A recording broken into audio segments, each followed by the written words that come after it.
News కి స్వాగతం. ముందుగా హెడ్లైన్స్.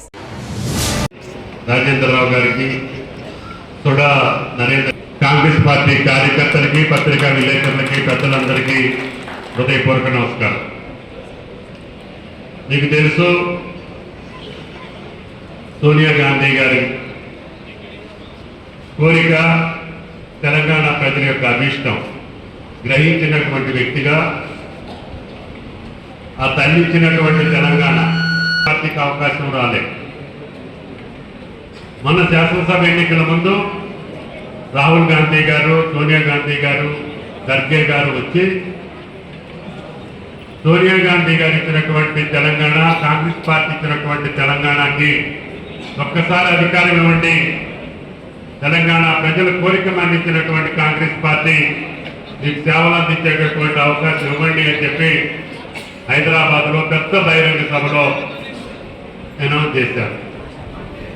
ఆమె గారి కోరిక తీర్చడం కోసం తెలంగాణ ప్రజలు యావత్తు కాంగ్రెస్ పార్టీని అర్థం చేసుకొని మెజారిటీ స్థానాలు కాంగ్రెస్ పార్టీకి ఇవ్వడం, ఆనాటి పిసిసి అధ్యక్షుడు రేవంత్ రెడ్డి గారిని ముఖ్యమంత్రిగా కాంగ్రెస్ పార్టీ ఎన్నుకుంది.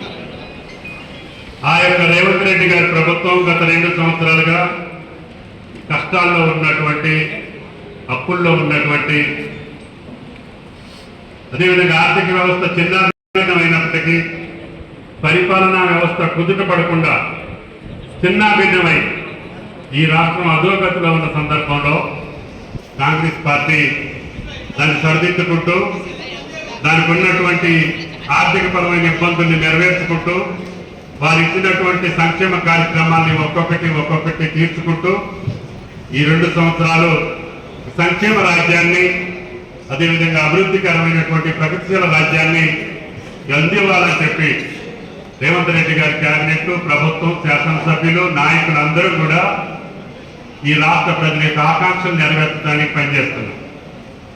అదేవిధంగా అసెంబ్లీ ఎన్నికలే గెలవటమే కాకుండా పార్లమెంట్ ఎన్నికల్లో కూడా సముచితమైన స్థానాలు తీసుకొచ్చాం. అదేవిధంగా బై ఎన్నికలలో అది కంటోన్మెంట్ అయినా, జూబ్లీ హిల్స్ అయినా గెలుచుకుంటూ వస్తున్నాం. మొన్న గ్రామీణ ప్రాంత తెలంగాణ కూడా పెద్ద ఎత్తున 66-70% దాకా పంచాయతీలు మన కార్యకర్తలు సర్పంచులుగా ఎన్నుకోవడం జరిగింది.